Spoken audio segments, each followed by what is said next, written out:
오늘 말씀의 제목은 생명의 중심으로 들어가기 위하여, 그렇게 정했습니다.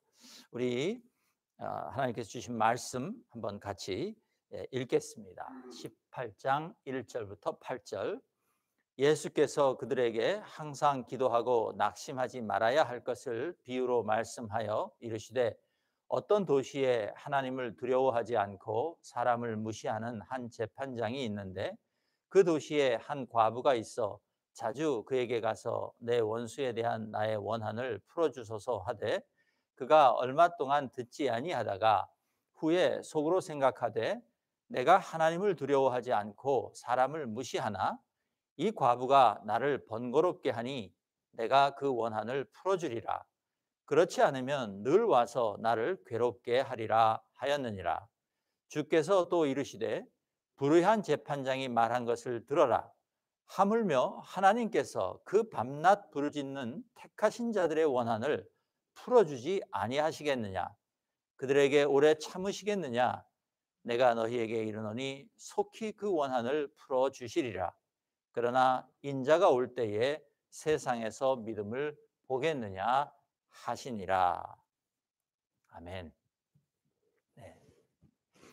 어떤 어린 아이가요, 잠자리에 들기 위해서 엄마와 함께 이제 침대에서 기도를 했습니다.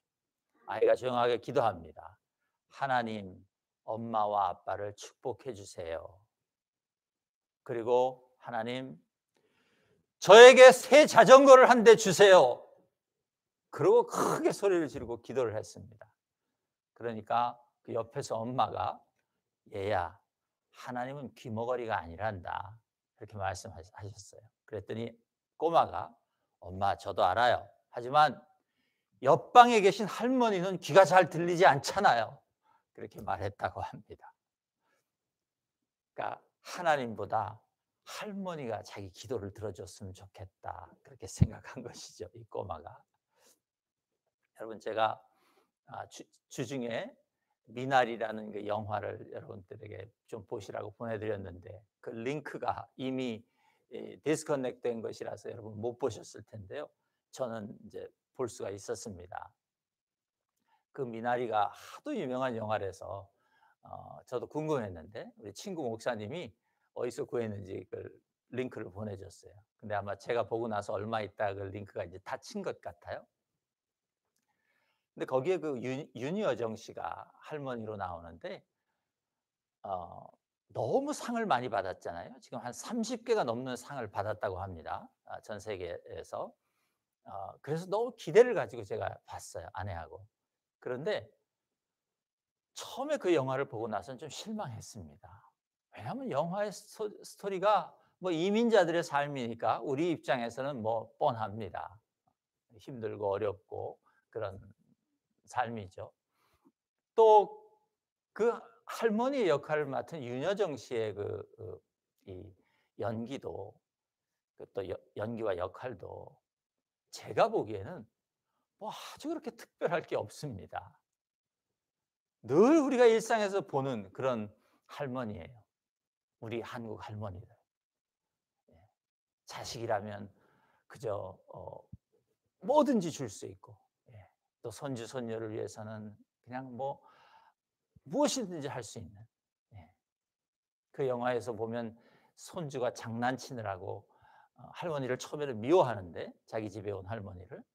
그래서 할머니가 그 허니듀, 마운틴 듀를 좀 갖다 달라고 그러니까 이 아이가 마운틴 듀 대신 자기 오줌을 이렇게 넣어서 할머니한테 갖다 줘요.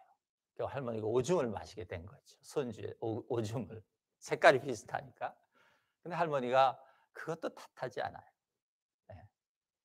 우리들은 우리 일상에서 너무나 자주 봐온 그런 할머니예요.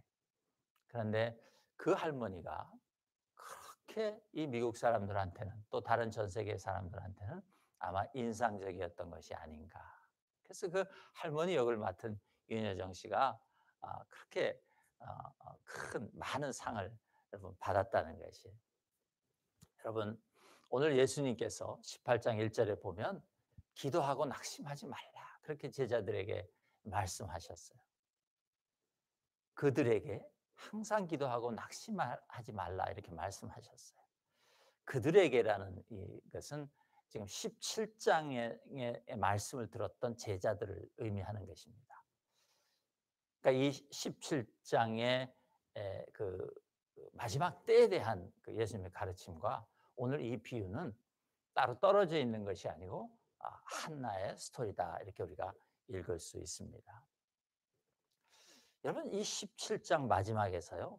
예수님은 제자들에게 이 세대의 마지막이 오면 그 마지막 날이 오면 이제 어떤 사람들은 주님께서 영원한 나라로 데리고 갈 것이고 어떤 사람들은 악한 세상의 권세 아래에 그냥 내버려 두실 것이다. 그렇게 말씀하셨어요. 그러니까 그 마지막 날이 되면 분명한 구분이 생긴다는 것이었어요.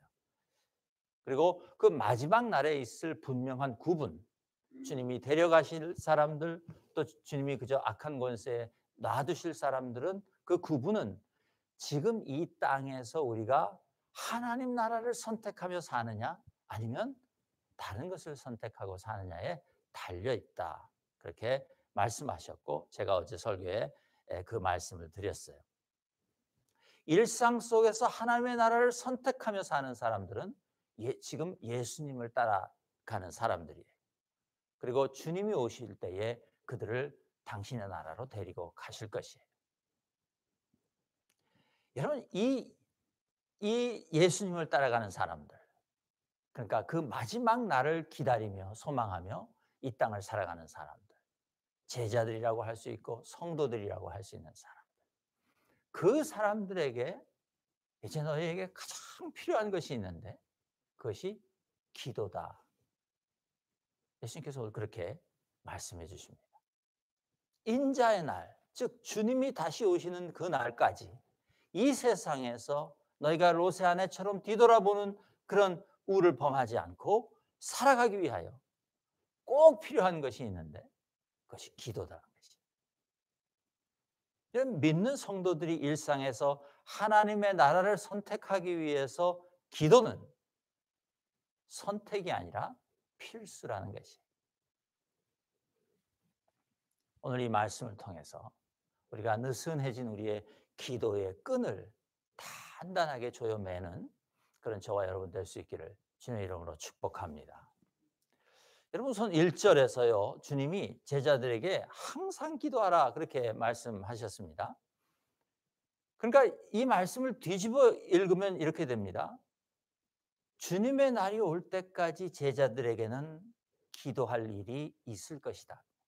기도해야만 되는 일들이 있을 것이다 그 말이에요. 예수님 말씀을 거꾸로 읽으면 예수님을 따라 사는 삶, 즉 이 세상에서 하나님 나라의 가치와 원리들을 따라서 사는 그 삶은 기도하지 않고는 할 수 없는 일이다. 지금 그 말씀하신 것이에요. 왜냐하면 이 세상에서 예수님을 따라 사는 삶은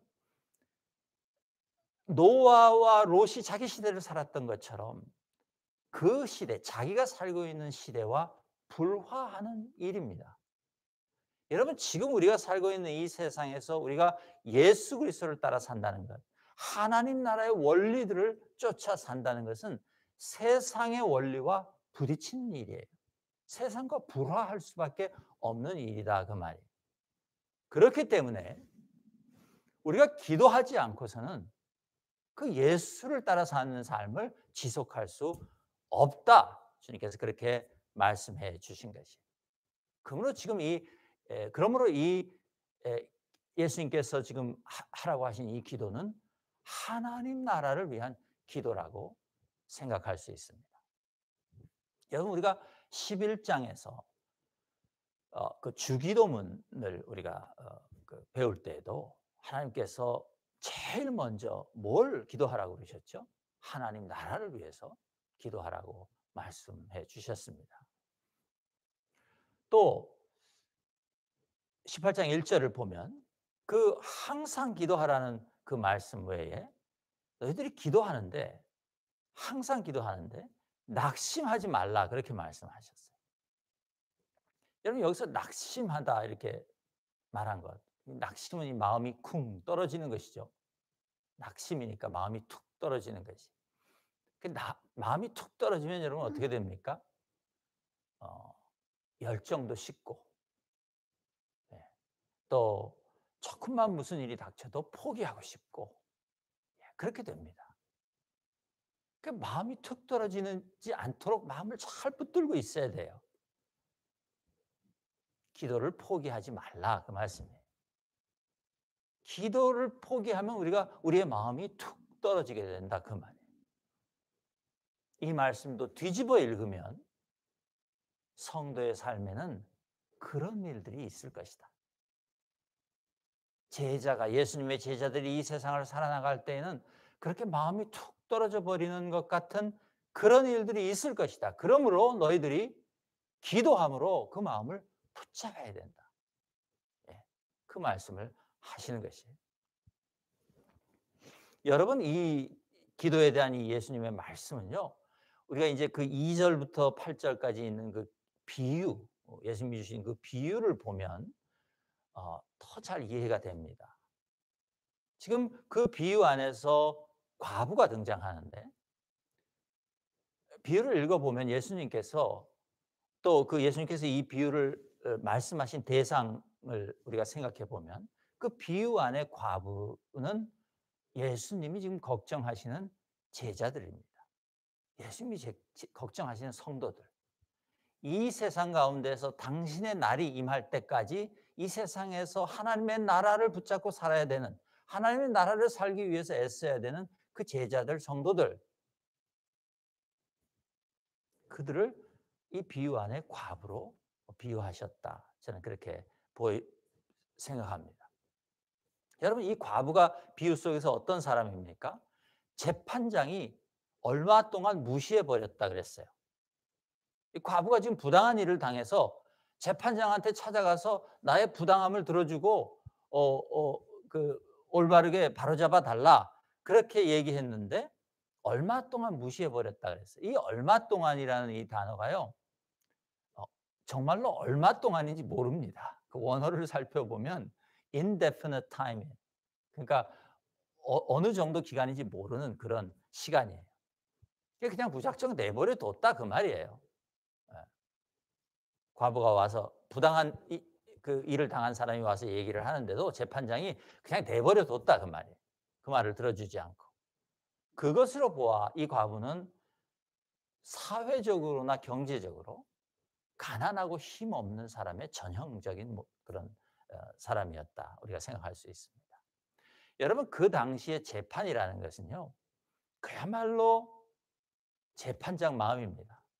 엿장수 마음이 아니라 그야말로 재판장 마음이에요. 재판장이 열고 싶으면 열고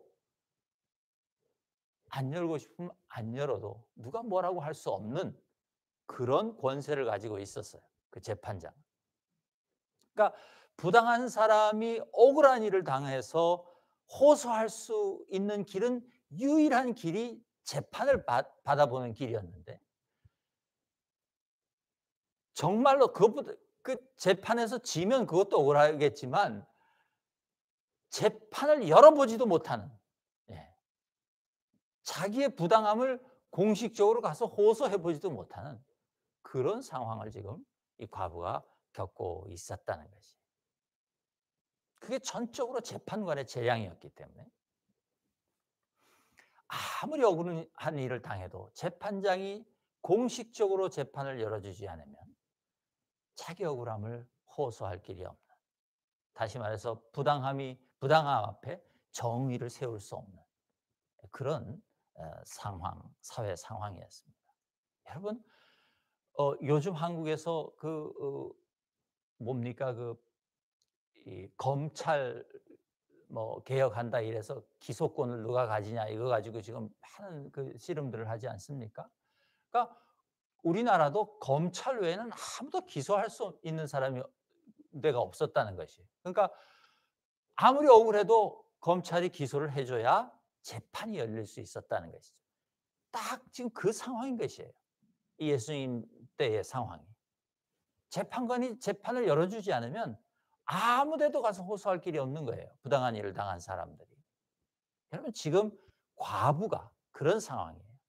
그런데 예수님께서 지금 그 원통한 과부가 같은 삶을 너희들이 제자와 성도들이 살게 될 수도 있다. 지금 그렇게 말씀하시는 거예요. 아니 어쩌면 그렇게 살아야 된다. 그렇게 말씀하시는 거지. 여러분 이 과부가 당한 부당한 일이 무슨 일이었는지 말씀하지 않으셨어요. 그런데 성경에 보니까 이, 이 짧은 비유에서 원한을 푼다는 표현이 4번이나 나와요. 보니까 4번이나 원한을 푼다는 표현이 나오지 않습니까?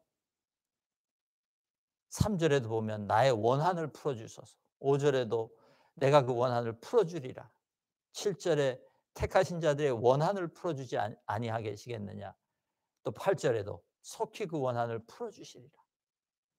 그러니까 원한을 풀어야 된다는 것이죠. 그 비유의 말씀에 의하면. 여러분 이 과부의 심정과 처지를 여러분 한번 생각해 보십시오. 정말 원통한 지금 그런 가운데 있는 사람인 것이죠. 여러분 주님께서는 지금요 당신을 믿고 따르는 제자들과 성도들이 이제 주님이 십자가를 지시고 부활하시고 승천하여서 하나님께로 가셨다가 다시 오실 그날까지 이런 과부와 같은 삶을 살게 될 것이다.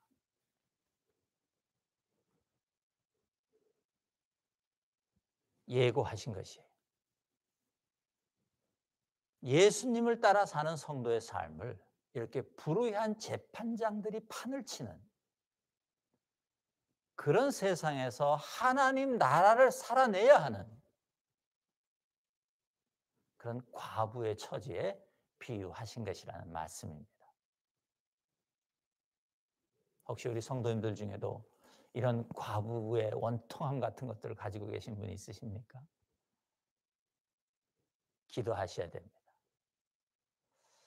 여러분 그러므로 제자들이 하나님께 주님의 날이 빨리 임하기를 기도해야 되는 것은 당연한 것이에요. 세상에 재판이 열리지 않으므로 기도해야 하는 것이에요. 하늘의 재판이 열리기를 기도해야 하는 것이죠. 아무 힘도 없는 과부가 불의한 재판장에게 자주 가서 자기 원한을 풀어달라고 간청했다 그랬어요. 자주 갔다. 계속 갔다는 뜻이에요. 영어로 persistently. 아주 끈질기게 갔다 그 말이에요. 여러분 그런 과부처럼 우리도 기도해야 된다. 그러면 우리도 끈질기게 기도해야 된다. 항상 기도해야 된다는 말은 그런 말씀인 것이죠.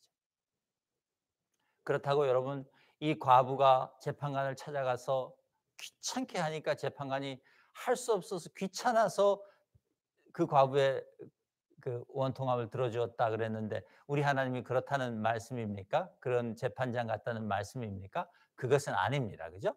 예, 그것은 아니에요. 그렇게 세상의 악한 재판관도 자기가 귀찮고 힘드니까 재판을 열어주는데 하물며 선하신 하나님께서 마침내 재판을 열지 않으시겠느냐 그 말씀을 하시는 것이죠. 분명히 하나님께서 마지막 날에 재판을 여신다 그 말이에요. 심판의 날이 있다는 것이죠. 여러분 이 과부는요 아마도 제 생각에 실제 인물이었을 것입니다. 예수님께서 그냥 만들어낸 인물이 아니라 실제 인물이었을 것이라고 저는 생각합니다. 그렇다면 여러분 우리는 언제까지 제자와 성도들은 언제까지 이런 과부와 같은 삶을 살아야 하는 것인가 질문하실 수 있을 것이에요.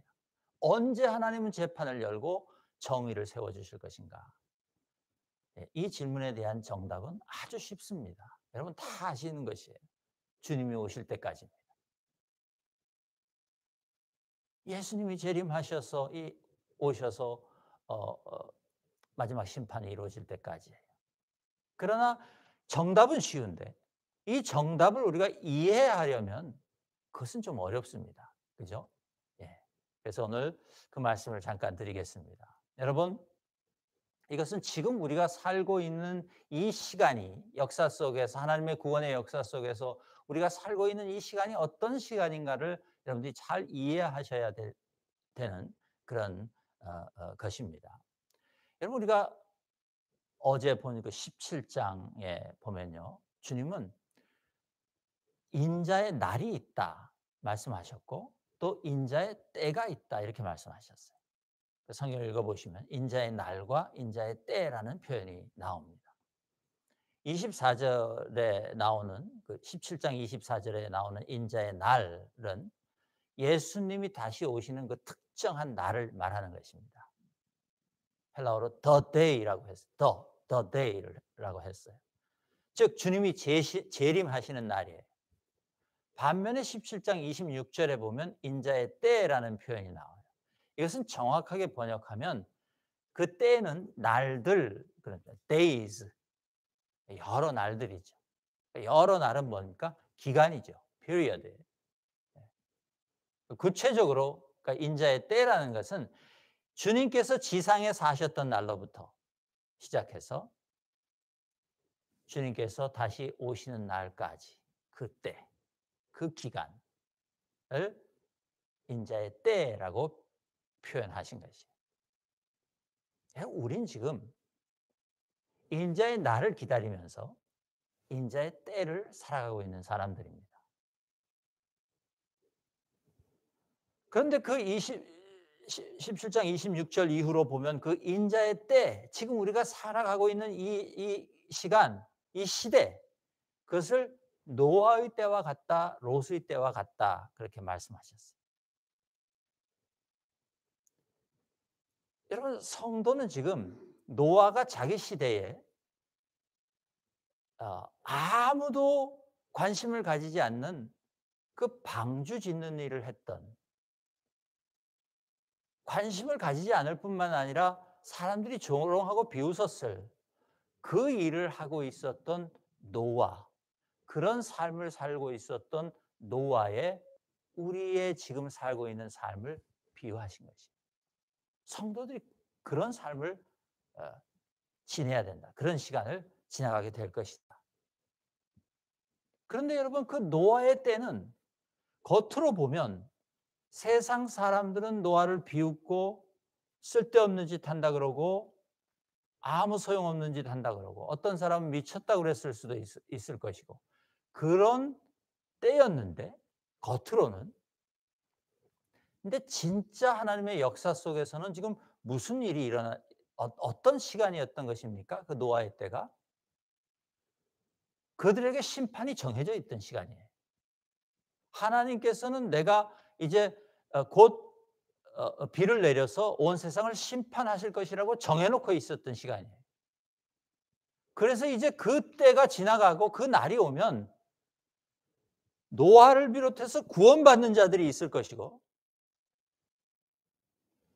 홍수에 멸망을 당하는 자들이 있을 것이에요. 그 하나님의 그 심판이 정해져 있던 시간이 노아의 때. 예수님께서 지금 인자의 때라고 말씀하시고 인자의 날이라고 말씀하셨던 것은 17장에서 그 말씀을 하신 것이에요. 우린 지금 그 노아의 때와 같이 하나님의 심판이 정해져 있는 그런 시간을 지금 살고 있는 것이에요. 우린 예수님으로 인하여 그 시대로 들어와 있다 그 말이에요. 그런데 이번에 인류가 당하게 될 그 심판은 최종적인 심판이 될 것이라고 예수님께서 말씀하셨습니다. 최종적인 사건이 될 것이에요. 여러분, 이렇게 우리는 이미 예수님이 십자가를 지심으로 말미암아 시작된 인자의 때를 살고 있다는 것을 여러분 아셔야 합니다. 그리고 주님께서는 이것을 하나님의 나라가 가까웠다 이렇게 말씀하셨어요. 복음서 초기에 보면 하나님의 나라가 시작되었다는 것이에요. 그런데 그 하나님의 나라라는 방주는 이제 곧 어느 날 그 문을 닫게 될 것이다. 하나님의 나라가 finally 최종적으로 임하기 위해서 필요한 모든 조건이 이제 갖춰졌어요. 어제 말씀드린 것처럼 예수 그리스도께서 십자가에서 자기 생명을 바쳐서 그 조건을 다 갖춰 버리셨어요. 이제 예수 그리스도 안으로 들어오는 사람들은 하나님의 나라로 들어갈 것이고 데리고 가실 것이고, 예수 그리스도 안으로 들어오지 않는 사람은 버려둠을 당하게 될 것이에요. 그것은 정해져 있어요. 이제 더 이상 다른 어떤 조건이 필요 없어요. 다만 지금 그 일이 미루어지고 있는 것은, 연기되고 있는 것은 더 많은 사람들이 구원을 받도록 하기 위하여 하나님이 베풀어 주시는 은혜일 뿐이에요. 그 하나님의 은혜가 지금 그 시간을 늦추고 있는 것뿐이에요. 심판의 조건은 다 마무리됐고 끝났어요.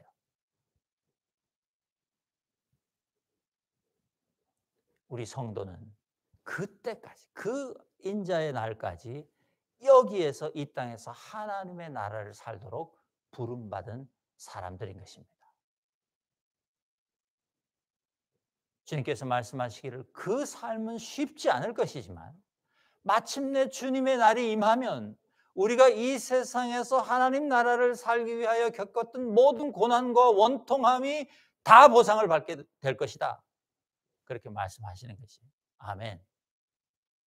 여러분, 원한을 풀어주소서 한 이 말은, 이 원한이라는 우리말 성경은요, 원래 의미는 정의를 주시옵소서 그 말이에요. 정의를 세워 주시옵소서 그 말이에요. 그러니까 이 부당한 세상에 열려야 될 재판이 열리지 않는 이 부당한 세상에 하나님 정의를 세워 주옵소서, 그 말씀을 하신 것이죠. 그런 표현인 것이죠. 여러분,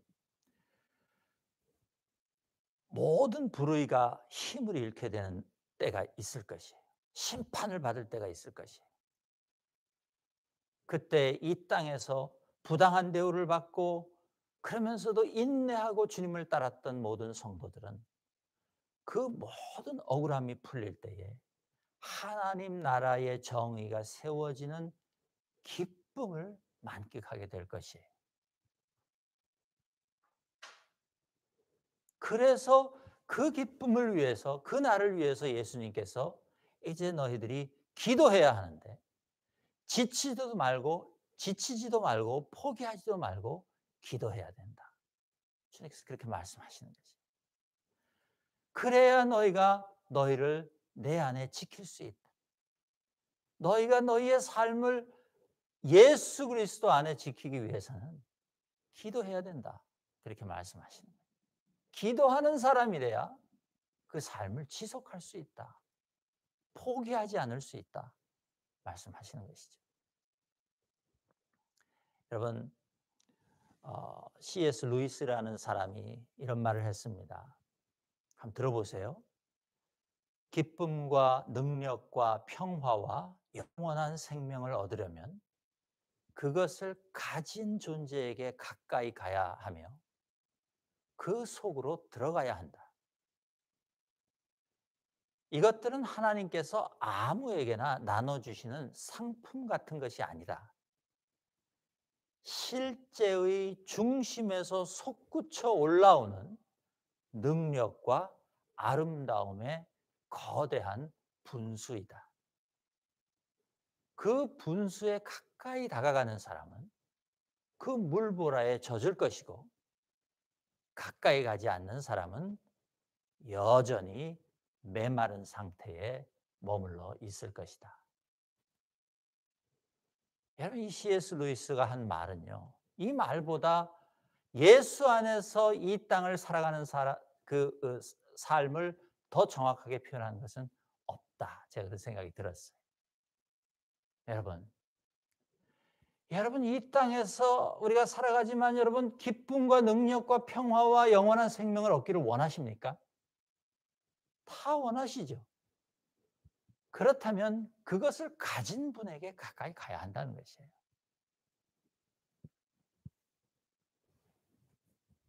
여러분, 기도는 그분에게 가까이 가는 것이에요. 그 기쁨과 능력과 평화와 생명을 가지신 분에게 가까이 다가가는 것, 그것이 기도라 그 말.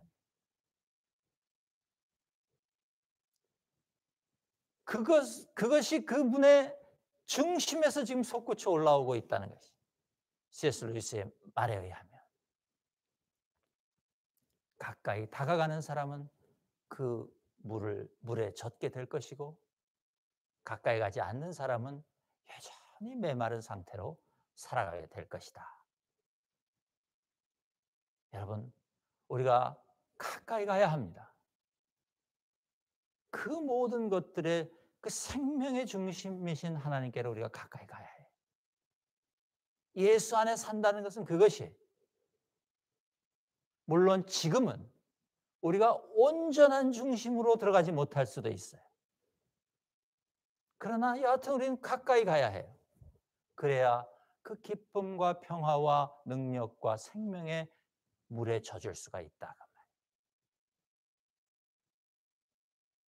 성도의 삶은 그 중심을 향하여 가까이 가는 것입니다. 그리고 그 중심을 향하여 가기 위하여 우리는 멈추지 않고 기도해야 하는 것입니다. 하나님 나라를 구해야 하는 것입니다. 그 길 위에 있는 우리를 언젠가 주님께서 오셔서 이제 하나님의 온전한 임재 속으로 우리를 데리고 가신다고 17장이 우리에게 약속했습니다. 예수님께서는 제자들에게 지금 이 경고를 하시는 거예요. 이 아름다운 동행을, 나와의 주님과의 그 아름다운 동행을 너희들이 포기하지 않고 끝까지 하나님 나라로 들어가기 위해서 너희들에게 기도가 필요하다. 그러니 낙심하지 말고 기도해라. 항상 기도해라. 그렇게 말씀하신 것입니다. 여러분, 제가 11장 우리 주기도문을 강의할 때도 여러분들에게 당부드렸는데, 매일 기도하시는 여러분 되기를 축복합니다.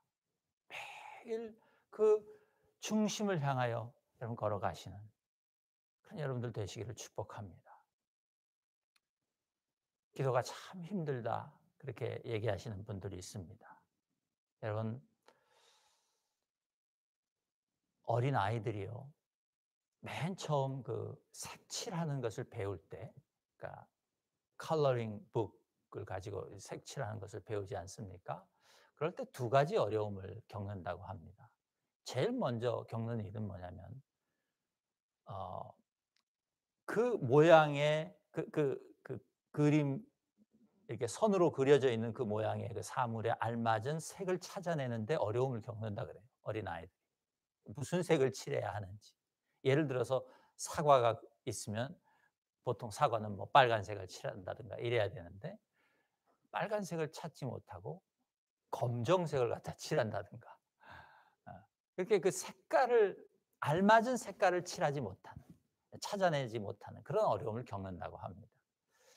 두 번째 어려움은요, 그 색깔을 선택했는데 자기가 선택해서 칠을 하는데 그 경계선을 지켜서 이렇게 칠을 해야 되지 않습니까? 그 안에만 이렇게 칠을 해야 되는데, 어린아이들은 처음에 색을 배울 때 그 경계선을 지키는 것이 그렇게 어렵다고 해요.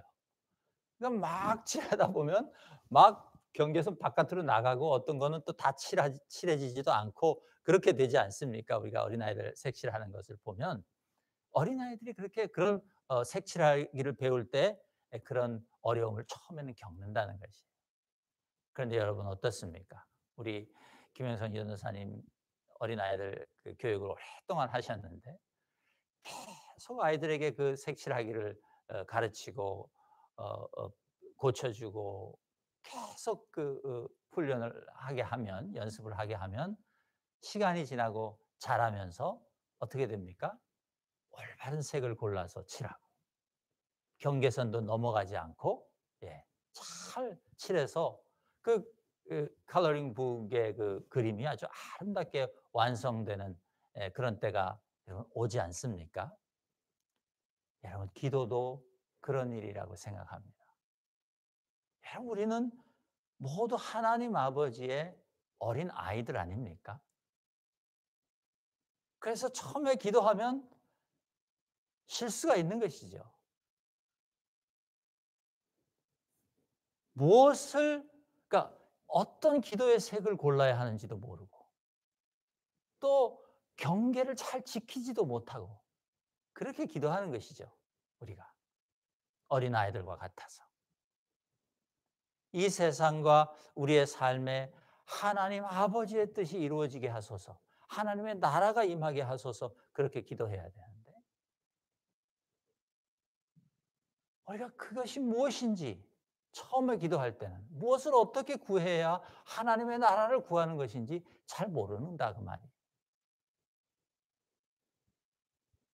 우리의 수준이 지금은 그래서 그렇습니다.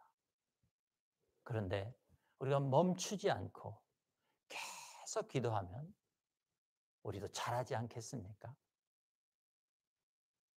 처음에 말씀드린 그 어린아이가 하나님, 우리 엄마와 우리 아빠가 하나님의 복을 받게 해주세요. 그렇게 잘 기도했다가 갑자기 하나님 저에게 새 자전거 한 대를 주세요. 그리고 옆방에 할머니를 의식하고 할머니 들으라고 소리 지르며 기도했던 그 아이처럼 여러분 우리도 우왕좌왕하고 우리도 그렇게 기도하지 않습니까? 그럴 수 있다는 것이에요. 괜찮습니다. 우리가 멈추지만 않는다면, 우리가 계속 기도하기만 한다면, 우리가 계속 성령을 구하며 성령의 도움을 구하며 기도할 수만 있다면 우리는 분명히 언젠가 우리의 기도의 그 그림책에 여러분 정말 아름다운 색깔로 채워 넣을 것이고 경계선을 벗어나지도 않고 모자라지도 않도록 그렇게 꽉 채워서 정말 아름다운 우리의 삶으로 우리가 만들어내게 될 줄로 믿습니다. 우리 기도의 삶을 그렇게 만들어내게 될 줄로 믿습니다. 여러분 8절에 보시면요. 주님께서 이렇게 말씀하셨어요. 내가 너에게 이르노니 속히 그 원한을 풀어주시리라. 그러나 인자가 올 때 세상에서 믿음을 보겠느냐. 이 그러나라는 접속사 때문에 좀 의미가 헷갈릴 수 있는데 그러나는 빼놓고 읽으셔도 됩니다. 여러분 인자가 올 때의 세상에서 믿음을 보겠느냐? 이 말씀은 내가 믿음을 볼까 하는 말씀이에요. 예수님께서 제자들에게 내가 믿음을 볼 수 있겠느냐? 제자들이 그렇게 물어보신 것이에요. 예수님의 마음이 무엇이었을까요? 너희들이 그렇게 해줄래? 그런 심정이었을 거라고 저는 생각합니다. 여러분, 우리가 오늘 예수님의 말씀을 듣고 우리가 우리의 신앙생활에 기도를 빼뜨리지 않고 날마다 하나님의 나라를 구하며 우리가 구하는 기도를 시작하면 처음엔 서툴고 어색하고 이것이 무슨 기도인지 알지도 못하겠고 무엇을 기도해야 될지 알지도 못할 그런 우리들이라 할지라도 이제 언젠가 분명히 우리도 잘하고 성숙하고 하나님께서 기뻐하시는 기도를 드리게 되는 저희들이 될 줄로 믿습니다. 그런 저와 여러분들을 통해서 오늘 8절에서 하신 주님의 염려는 기후가 될 줄로 믿습니다. 하나님께서 저와 여러분을 통해서 우리 그루터기 교회 성도님들을 통해서 내가 믿음을 보았노라 말씀하시게 될 줄로 믿습니다. 그런 우리 교회 또 그런 저와 여러분 다 되실 수 있기를 주님의 이름으로 축복합니다. 함께 기도하겠습니다. 주님 감사합니다. 오늘 이 귀한 말씀 통해서 하나님 우리가 지금 살아가고 있는 때가 어떤 세대인지 시대인지를 알게 하시고